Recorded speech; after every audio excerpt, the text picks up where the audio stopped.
The International Zero Evictions Marathon returns on October 31st, 2025. A grassroots online marathon built with testimonies, data, art, proposals, and plenty of solidarity.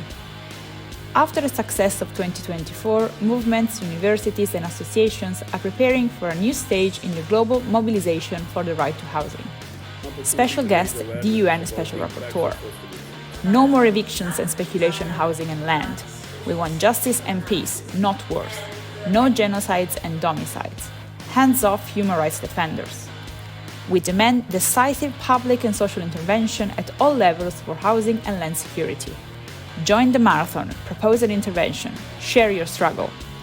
Coordinated by the Human Rights Center of the University of Padova and the International Alliance of Inhabitants, in 2024 the marathon gave voice to hundreds of activists, academics, trade unionists and artists from all continents. 10 hours, 5 languages, 1 call. Housing is a right, zero evictions. Communities get organized, defend themselves, fight for the right to stay in their homes, land and cities, and build international solidarity. The alliance between social movements and universities and the support of the UN Special Rapporteur on the right to housing are essential. This marathon is a global platform to address the global housing crisis caused by neoliberal and war policies. Are you ready to make a difference? Join the marathon, propose a contribution, and share your commitment to the right to housing. Together, we can turn the right to housing into a reality for all.